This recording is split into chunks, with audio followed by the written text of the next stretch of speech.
Morning student, मैं श्वेता सिंह, आपकी Hindi teacher from hill spring international junior college. तो आज हम स्वागत पाठ पढ़ेंगे जो आपका 7वां पाठ है और उसके कवि कौन हैं? श्याम दानेश्वर जी। श्याम दानेश्वर जी जो हैं वो एक प्रवासी साहित्यकार हैं। प्रवासी मतलब क्या होता है? जो अपने देश से दूसरे देश में चले जाते हैं उन्हें प्रवासी कहते हैं। तो जो श्याम दानेश्वर जी हैं वो कैसे कवि हैं? वो प्रवासी साहित्य के कवि हैं। तो अभी हम उनका परिचय देख लेते हैं। श्याम दानेश्वर का जन्म जो है वो फरवरी सन 1943 ईस्वी में हुआ था। जब इनकी शिक्षा जब पूर्ण हो गई तब ये हिंदी के अध्यापक कार्य में लग गए। हिंदी से उन्हें बहुत प्रेम था, जिसके कारण इन्होंने साहित्य रचना जिसके कारण ये साहित्य रचना करने लगे और इनकी पहचान प्रवासी साहित्य में मॉरिशस कवि के रूप में हो गया। मॉरिशस क्या है? मॉरिशस एक छोटा भारत है जहाँ पे जगह जगह से लोग जो मतलब भारत से दूसरे देशों में चले गए रहते हैं, वो जगह जगह से लोग वहाँ आते हैं और अपने परिजनों से मिलते हैं। ठीक है बच्चों, तो वो प्रवासी कवि कैसे बने? क्योंकि वो अपने परिजनों से बिछड़ गए थे और उनसे बिछड़ने का उन्हें बहुत दुख था, बहुत कष्ट था। तो उनके बिछड़ने की वजह से वो लिखना शुरू किए और वो जो कि उनके कविताओं में दिखाई देता है, उनके काव्य में वो दिखाई देता है। उनका मानना था कि हमें आशावादी होना चाहिए। आशावादी मतलब हमें कभी अपनी उम्मीद नहीं छोड़ना चाहिए और यह विशेषता भी उनके काव्य में दिखाई देता है। इसी प्रकार प्रवासी साहित्य में इनका महत्वपूर्ण योगदान है और इनकी मृत्यु सन 2006 ईस्वी में हुई थी। इनकी प्रमुख कृतियों में पागल, कमलकांड जो कि एक उपन्यास है, और काव्य संग्रह इत्यादि आते हैं। तो बच्चों, साहित्य संबंधी जो प्रश्न पूछा जाता है, मैं हमेशा आपको बताती हूँ कि कवि का जो परिचय बताती हूँ मैं, कवि का परिचय वो हमें बहुत ध्यान से देख सुनना चाहिए और उसको अच्छे से याद कर लेना चाहिए, क्योंकि उससे भी हमें प्रश्न पूछे जाते हैं। ठीक है बच्चों, तो उनका जीवन परिचय, कवि की कृतियाँ और जो भी उनके बारे में बातें बताई जाती हैं, वो सारी चीज़ें हमें ध्यान से उन बातों पे हमें ध्यान देना चाहिए। ठीक है, तो हम इसका काव्य परिचय भी देख लेते हैं। पहले हम ये देख लेते हैं कि इस कविता में जो स्वागत कविता है, उस पूरे कविता में कवि किस चीज़ के बारे में बता रहे हैं, क्या बातें वो बताना चाहते हैं। ठीक है बच्चों, तो जो ये कविता है वह कवि प्रवासी भारतीयों अर्थात जो भारत से दूर रह रहे हैं उनको बोल रहे हैं कि अपनी पुरानी दुख भरी स्मृतियाँ, जो आपकी पुरानी यादें हैं, दुख भरी यादें हैं, उनको भूलकर मॉरिशस आने के लिए वह कह रहे हैं। मॉरिशस, अभी मैंने बताया मॉरिशस क्या है? भारत से दूर एक छोटा भारत बसा हुआ है, उसे मॉरिशस कहा जाता है। जहाँ क्या होता है? प्रवासी भारतीय यानी जो भारत से अलग अलग देशों में चले गए हैं वो वहाँ पे आते हैं और एक दूसरे से मिलते हैं। तो कवि प्रवासी भारतीयों को वहाँ आने के लिए कहते हैं और बताते हैं कि मॉरिशस जो छोटा भारत है वो हमारे नैहर मतलब क्या होता है? जो हमारे माँ का घर होता है। माँ का घर मतलब उनकी माँ कौन बता रहे हैं? वो भारत माता से उनका तात्पर्य है। वो हमारे नैहर मतलब माँ के घर के समान है, जहाँ हम अपने बिछड़े हुए परिजनों से मिलते हैं। कवि कह रहे हैं जो छोटा भारत अर्थात मॉरिशस है, वहाँ के आंगन में कवि सभी का स्वागत करते हैं। जिस तरह से जब कोई हमारे घर आता है तो हम उसका स्वागत करते हैं, उसी प्रकार कवि भी प्रवासी भारतीयों यानी मेहमानों का प्रेम से वहाँ पे स्वागत करते हैं। कवि गिरमिटियों के सकारात्मक भाव को उजागर करते हैं। गिरमिटियाँ क्या होता है? गिरमिटियाँ क्या है? गिरमिटियों शब्द कहाँ से आया आखिर? तो ये हमें जानना सबसे बहुत ज़रूरी है कि गिरमिटिया क्या होता है। गिरमिटियों शब्द जो है वो 1834 ईस्वी में भारत में आया था। तभी क्या होता था? तभी ब्रिटिश राज्य हमारे देश में चलता था, अंग्रेज हमारे देश में रहते थे और जो अंग्रेजी बोलते थे। तो जो वे अंग्रेज़ों द्वारा बोली गई इंग्लिश वर्ड का कुछ अलग ही प्रोनाउंस करते थे। अभी आज का जनरेशन जो है वो तो बहुत इंग्लिश जानता है, लेकिन कुछ लोग उसमें भी ऐसे हैं जो कि अंग्रेजी बोलना नहीं जानते हैं और उसका प्रोनाउंसिएशन जो है वो सही से नहीं कर पाते हैं। तो सोचिए जब आज के समय में जो कि इतना भारत आगे हो गया है, तो आज के समय में भी बहुत सारे लोग प्रोनाउंसिएशन बराबर नहीं कर पाते हैं। तो सोचिए 1834 ईस्वी में, तब तो लोग बिल्कुल भी अंग्रेजी नहीं जानते थे, वे अवधी, भोजपुरी ये सारी बातों को भाषा जानते थे। तो उनको अंग्रेजी शब्द समझने के लिए, उसको बोलने के लिए कितनी समस्या होती होगी। तो उस समय जो था वो अंग्रेज, जो ब्रिटिश लोग जो थे, वो हमारे देश के लोगों को, हमारे भारतीय लोगों को वहाँ से दूसरे देशों में भेजते थे। और वो जब भेजते थे वहाँ दूसरे देशों में, तो वहाँ पे उनको अनुबंधित करके भेजते थे, मतलब क्या, एग्रीमेंट के तौर पे भेजते थे। तो जो ये एग्रीमेंट वर्ड है, तो वो जो हमारे भारतीय थे वो एग्रीमेंट बोल नहीं पाते थे, तो वो एग्रीमेंट शब्द का प्रोनाउंसिएशन सही से नहीं कर पाते थे। तो उसी को वो पहले इरमिट, गिरमिट इस तरह से बोलते थे, और आगे चल के वही शब्द गिरमिटिया शब्द बन गया। तो गिरमिटिया शब्द का प्रयोग क्यों हुआ है? जो हमारे देश से मजदूर दूसरे देश में भेजे जाते थे, और जो एग्रीमेंट साइन किया जाता था, जो एग्रीमेंट बनाया जाता था, तो उसी को जो हमारे मजदूर भाई थे वो बड़ा अच्छे से प्रोनाउंसिएशन नहीं कर पाते थे, और उसको वो गिरमिटिया बोलते थे। ठीक है बच्चों, तो अब हम आगे जो कविता है उसका भावार्थ देखते हैं, और पहले हम एक एक पैराग्राफ पढ़ेंगे और उसका भावार्थ हम देखेंगे। ठीक है, तो आगे हम देखते हैं पहला पैराग्राफ क्या है। स्वागत है, स्वागत स्वागत स्वागत है, आओ आओ आओ ओ मेरे भाइयों, बिखरे हुए मेरे परम दोस्तों, आप सबों का सप्रेम स्वागत है। एक ही माँ के बालक हैं हम, और अनेक देशों में बिखरे हैं।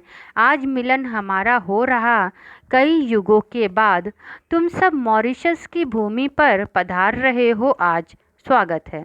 अभी मैंने बताया जैसा आपको कि ये कविता जो है वो 1834 ईस्वी की है, जब ब्रिटिश अंग्रेज जो थे वो क्या कर रहे थे, हमारे देश के मज़दूरों को दूसरे देशों में भेज रहे थे।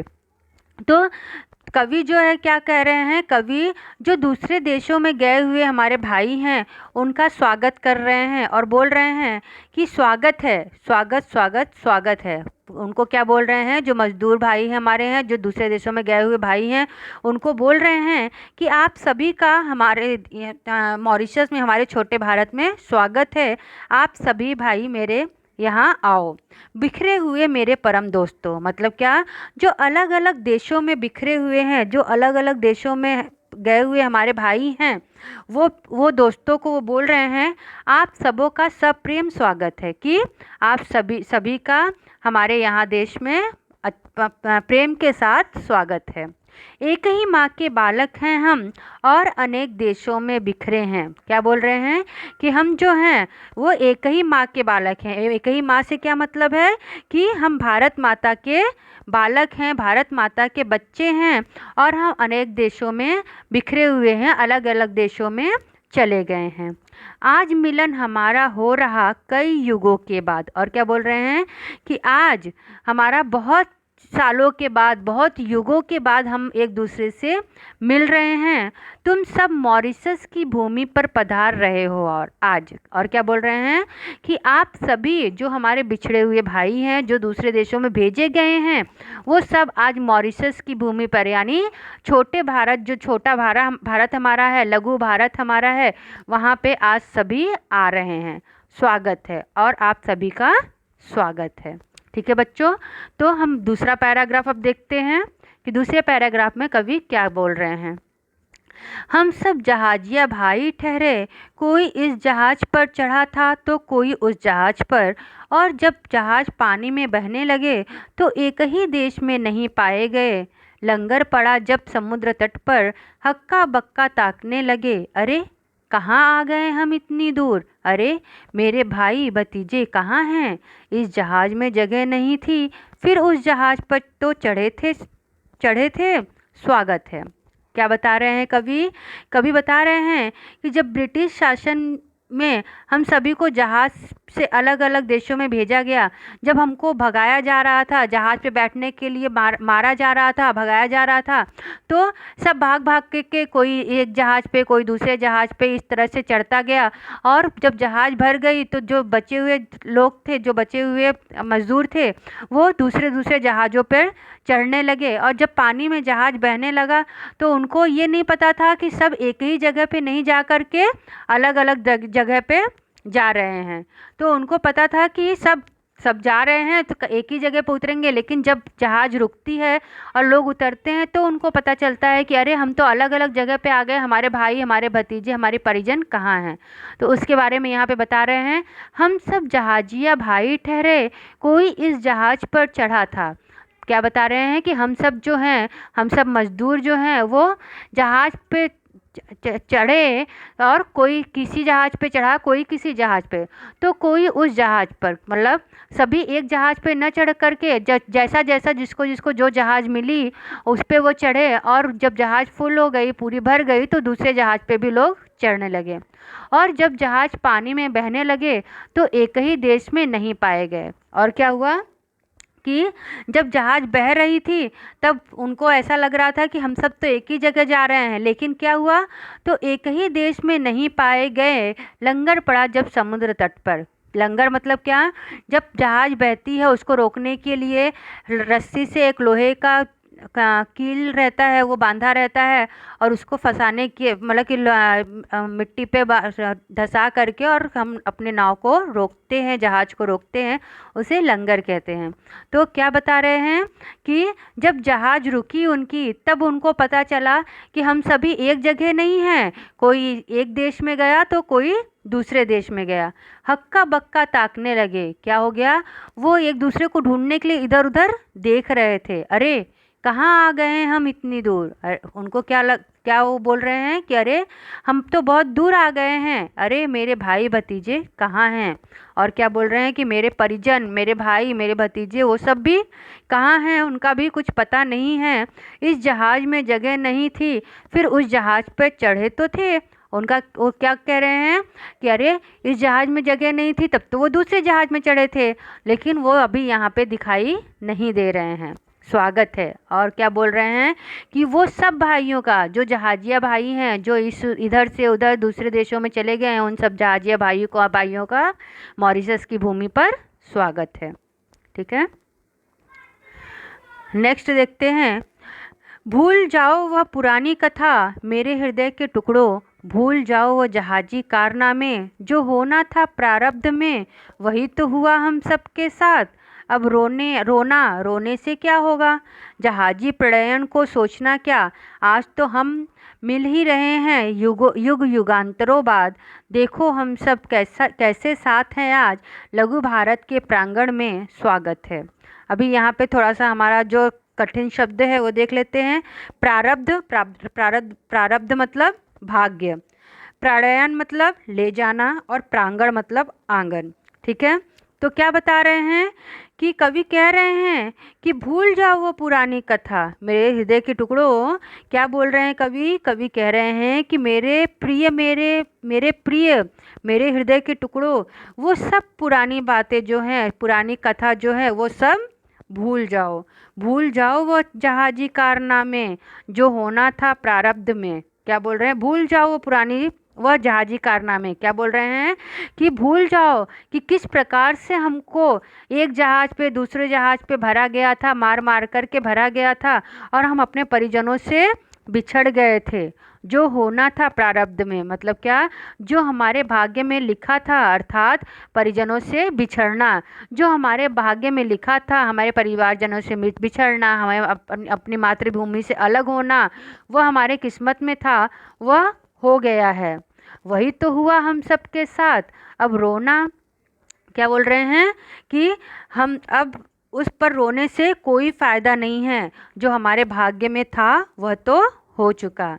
जहाजी प्रणयन को सोचना क्या, जहाज़ों द्वारा आप सबको यहाँ लाए जाने की जो घटना है, वह सोचकर दुखी होने से कोई फ़ायदा नहीं है।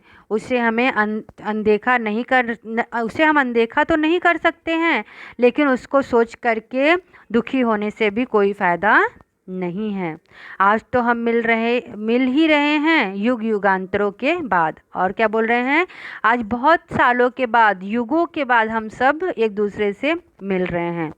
देखो हम सब कैसे साथ हैं आज लघु भारत के प्रांगण में। और क्या बोल रहे हैं कवि, कवि बोल रहे हैं कि देखो आज हम सब एक साथ हैं। कैसे एक साथ मिल गए हैं, ऐसा लगता है मानो इस धरती पर एक लघु भारत बन गया है, एक छोटा भारत बन गया है और उसके आंगन में वर्षों बाद हम भारत माता की संतान एक साथ मिल रहे हैं।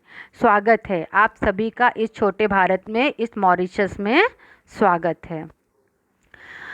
आगे देखते हैं,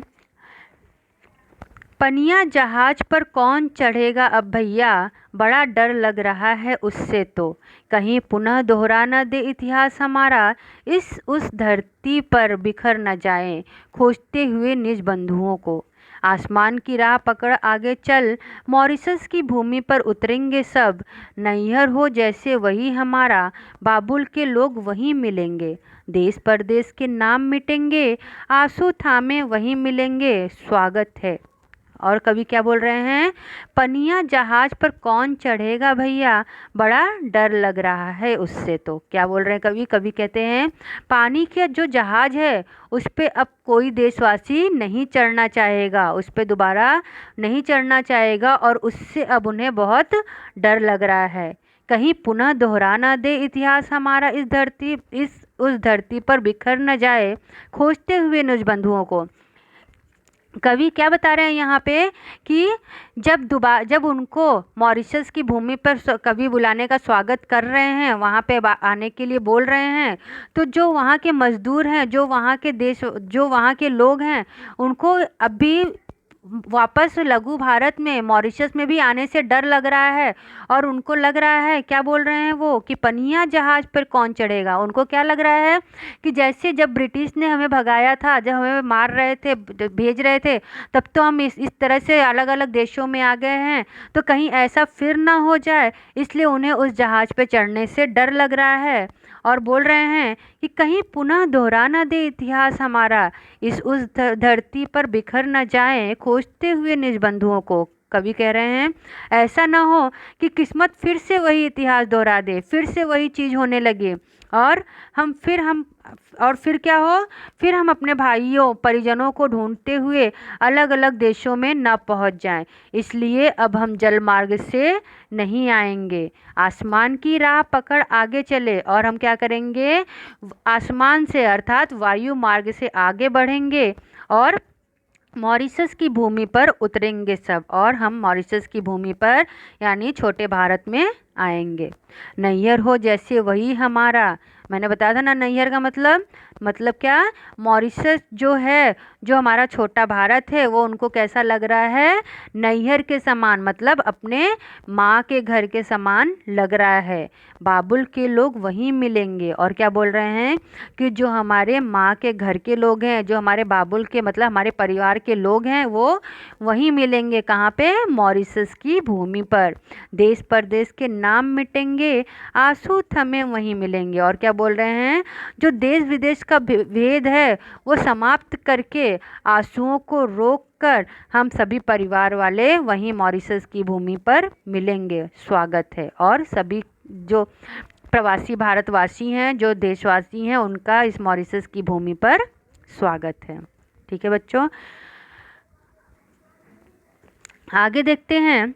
हे मेरे गिरमिटिया भाई, परमिट अपनी जिगर छाप थी, पर दास्ता पंख में जागीरे थे। कितने युग लगे पंकज बनने में, मारिच से मॉरिशस बनने में। देखो इस पावन भूमि पर बन बांधव का सफल प्रणयन यह तो सब था घास ही पत्थर, पत्थर में प्राण हमने डाले। देखो इस देश को घूम घूम कर बिछड़े बंधुओं के लहू कणों का स्वागत है। और कवि क्या बोल रहे हैं, देखिए यहाँ पे गिरमिटिया शब्द आया है। गिरमिटिया मैंने बताया था कि एग्रीमेंट शब्द नहीं बोलने आता था जो मजदूर भाई थे, तो वो इरमिट गिरमिट इस तरह करते करते तो वो शब्द जो है वो गिरमिटिया भाई, मतलब जो एग्रीमेंट के द्वारा दूसरे देशों में भेजे गए थे, वो जो लोग हैं वो बोल रहे हैं, कवि बता रहे हैं कि वो क्या बोल रहे हैं कि हे मेरे गिरमिटिया भाई, उनके लिए कवि बोल रहे हैं। परमिट की मतलब एग्रीमेंट के द्वारा जो उनको भेजा गया था वो क्या है, परदासता पंख में जा गिर गए। तो वो जो लोग थे वो क्या हुए थे कि परमिट के साथ वहाँ भेज दिए गए थे, वह उनके हित में नहीं था, अर्थात उनके लाभ के लिए था, परंतु वहाँ आकर उन्हें पता चला कि वे कीचड़ में गिर गए हैं। क्या बोल रहे हैं, पर दासता पंख में जा गिरे थे। दासता मतलब मजदूर जो थे वो पंख मतलब कीचड़ में जा गिरे थे। मतलब परमिट के द्वारा एग्रीमेंट के द्वारा जो मजदूर वहाँ भेजे गए थे वहाँ उनको बहुत अच्छा काम नहीं था, उन्हें ऐसा हो गया जैसे कि वो कीचड़ में जा गिरे हैं। कितने युग लगे पंकज बनने में, और उस कीचड़ से, पंकज मतलब कमल मतलब अच्छा बनने में, उस कीचड़ से कमल बनने में उनको बहुत साल लग गए। मतलब क्या हुआ, उस गुलामी से मुक्त होने में, पंकज बनने में मतलब उस गुलामी से मुक्त होने में उनको बहुत युग लग गए। मारिच से मॉरिशस बनने में। देखो इस पावन भूमि पर बंद बांधव का सफल प्रयाण है। और क्या बोल रहे हैं कि ये जो मारिच की भूमि है, जो ये पत्थर की भूमि है, उसको मॉरिशस बनाने में मतलब पावन भूमि बनाने में जो हमारे वन बांधव हैं उन्होंने बहुत प्रयास किए। ये देखो इस पावन भूमि पर हमारे भाई बंधुओं के प्रयास से ही पत्थर में यह तो तब था घास ही पत्थर, और ये जो भूमि थी वो कैसा था, पूरे घास और पत्थरों से भरा हुआ था। लेकिन जो हमारे भाई बंधु हैं उन लोगों ने देखो इस देश को घूम घूम कर, कि आप लोग इस देश को घूम घूम कर देखो, अच्छे से देखो। जो हमारे बिछड़े हुए भाई बंधु थे उन्होंने अपने खून से इसे सींच सींच करके इतना सुंदर मॉरिशस यानी छोटा भारत बनाया है।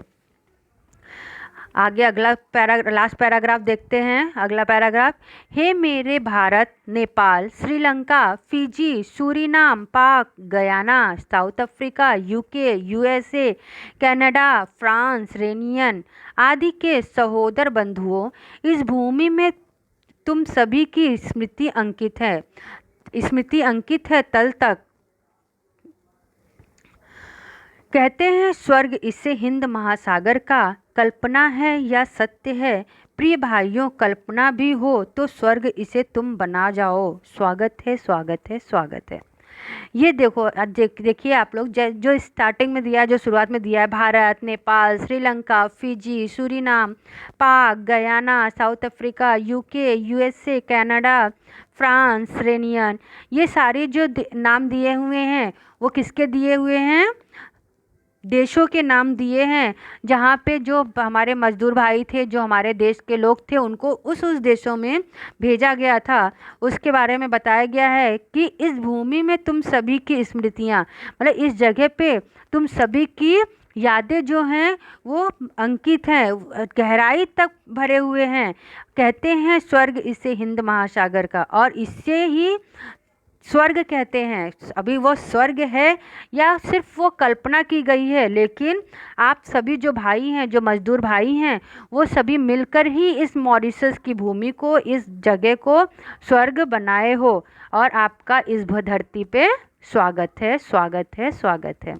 ठीक है बच्चों, तो किस तरह से कल्पना किया गया है, किस तरह से कवि ने बताया है कि जब 1834 ईस्वी में लोगों को वहाँ से, मजदूरों को वहाँ से मार मार करके भगाया गया होगा, तब तो उन्होंने कल्पना भी नहीं की होगी, उन्होंने सोचा भी नहीं होगा कि हम अपने परिजनों से इस तरह से बिछड़ जाएंगे कि हम एक दूसरे से मिल ही नहीं पाएंगे।